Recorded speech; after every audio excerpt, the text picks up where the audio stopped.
Zack Snyder's Rebel Moon is about to dethrone Marvel and Star Wars and become the next big thing. But many people doubt it. Many people think I'm crazy and they have no idea why I actually think this. I'm not kidding around or trying to be a troll for the clicks. In fact, every piece of marketing, every interview, every bit of concept art and lore that I've seen for Rebel Moon enforces my belief. This is about to pop off. So in this video, I want to set the record straight. I want to get to the heart of the issue and explain why corporate-controlled media has left a void in pop culture that Zack Snyder is about to fill.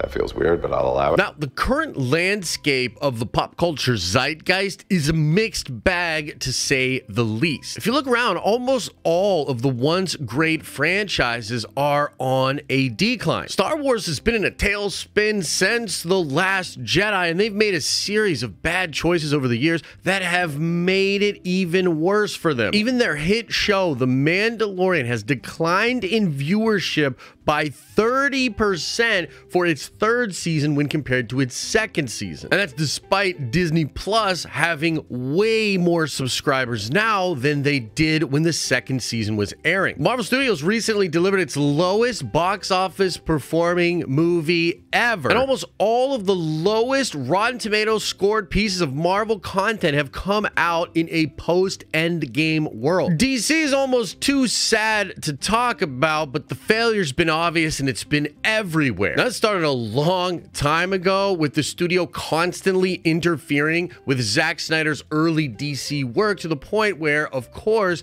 he walks away from the Justice League and we get the absolute abortion of a movie known as the Justice League, written and directed and totally f***ed up by Joss Whedon. Now, Zack himself is, of course, responsible for the Snyder Cut of Justice League. This was a crazy situation where Zack actually pitched to Warner Brothers to give him more money to finish his original cut of Justice League. Many fans, including myself, believe the Snyder Cut of Justice League is one of the best things they've done with DC movies in years. And yet they decided to essentially do nothing with that. No more spin-offs, nothing else within that universe, and now they are rebooting the DC universe under James Gunn. Now, I don't want to get lost in the weeds, but it's important to understand that these franchises have divided and frustrated their own fans. At the end of the day, the companies that control these franchises and the leaders within those companies are ultimately responsible for the decline of the franchise. And of course, a person like Zack Snyder understands frustrated fandoms and how the corporations can control this media and the process of making these movies because he was at the front of it. He was the guy who was constantly having his stuff tinkered with by Warner Brothers. So there's really no better person to address the needs of all of these disenfranchised fans of major pop culture franchises. And Zack Snyder did something really brilliant around the time of the Snyder Cut. Not only did he get Warner Brothers to give him money to actually finish that movie, but he used the social media platform and the cachet that was granted to him by this thing happening, and he furthered his own individual goals. The first talks and discussions about Rebel Moon actually did take place in 2021 around the time of the release of the Snyder Cut. And I think Zack made an extra brilliant move by immediately tying Rebel Moon to Star Wars, another big franchise that, as we've just discussed, is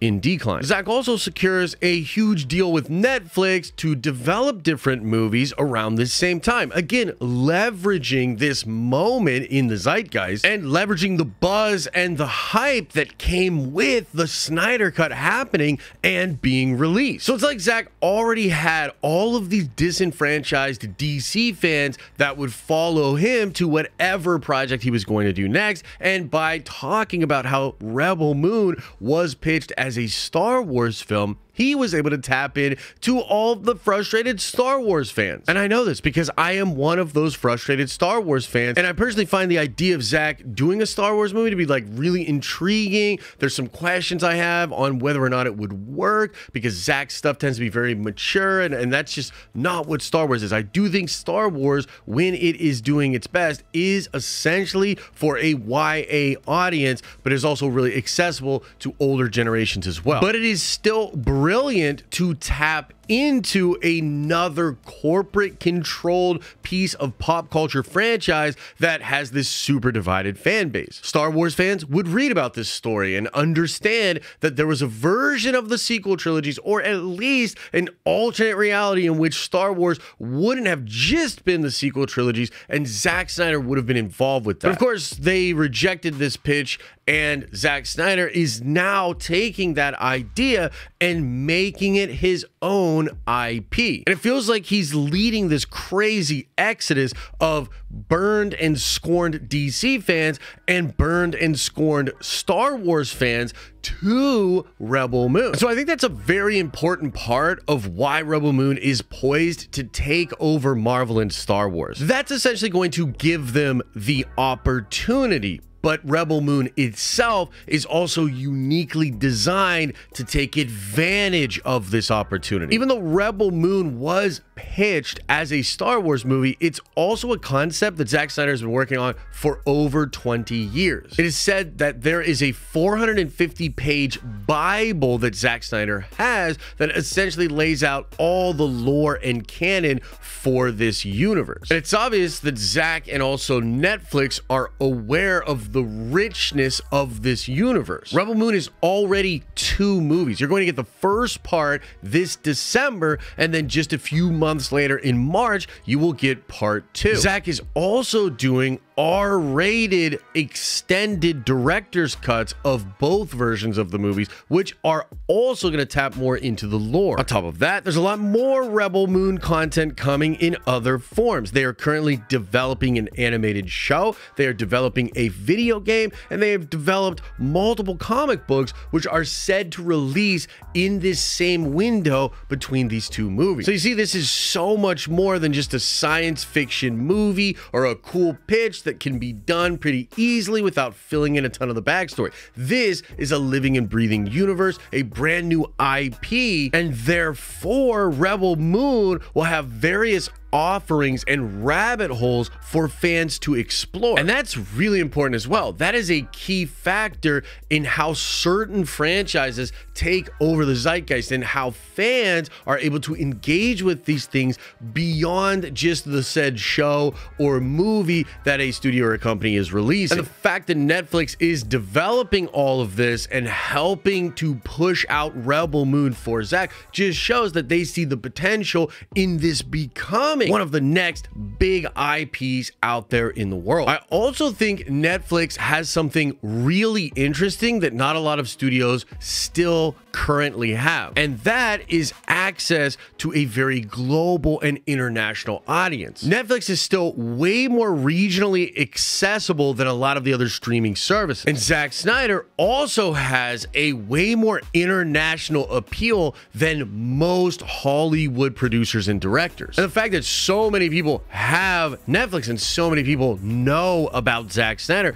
I can almost guarantee this Rebel Moon Part 1 is going to do some serious numbers. It's a low barrier to entry, and I think a lot of people, even in the North American audience, are going to check this movie out. And I tend to believe, from everything I've seen and everything I've researched, that we are going to be shown something that is truly epic with deep mythological tones and a complicated and interesting world that we will want to explore beyond the movies. But why am I so convinced that this is going to be interesting to audiences? And like, what even is this world of Rebel Moon? Well, the world is set in a science fiction future with an authoritarian empire or imperium that rules over the galaxy. And the basic plot, at least of part 1 is that of Seven Samurai, Akira Kurosawa's movie that saw a village being continuously raided by an empire for its resources. In the Rebel Moon movie, we are going to visit a moon called Velt, which is threatened by Imperium forces led by Regent Belisarius. On this moon, we're going to find Korra, who is a former Imperial military officer or some kind of military figure from the Imperium. And we've seen this play out in some of the trailers, right? The Imperium's going to show up and they're going to try to take all the resources of the farmers on Velt. Korra will rebuke them and they're going to realize that the Imperium's going to come back likely with even more firepower. And so it's at this point that Korra will decide to go on a quest to find other warriors throughout the galaxy and bring them to Velt to try to fight back against the Imperium when they return. We're going to see Korra get a cyborg sword fighter named Nemesis, who's going to use these sort of hot molten weapons that are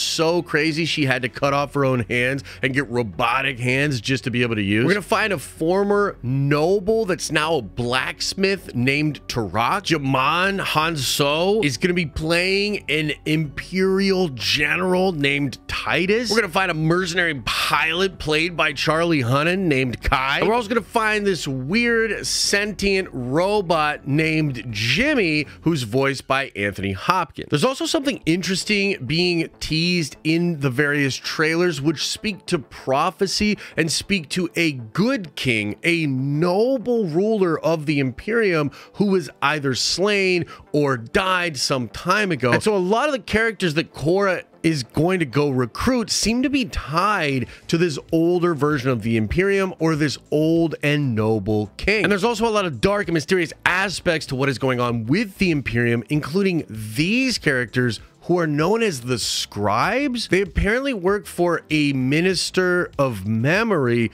and they actually encode and record the history of the Imperium, but are said to also be able to change people's memories, therefore have the ability to change the actual past. So there's something really crazy going on with the Imperium and some weird technology and some supernatural aspects that are going on in this film as well. I think Rebel Moon is going to be deep and exciting and be fun for fans, and I think it truly has a chance to deliver things that many other fans of these massive franchises are desperately missing from the franchises that they once loved. And if Rebel Moon is even half as good as I think it will be, I think it's going to capture a serious wave of love and excitement from fans out there and become bigger than Marvel or Star Wars. Who knows how many other crazy stories Zack Snyder could cook up within this universe. I really think something magical is about to happen with Rebel Moon. But you guys let me know what you think in the comments section below. And as I always say, I hope you are having an awesome and a nerdy day, and I'll see you in the next video.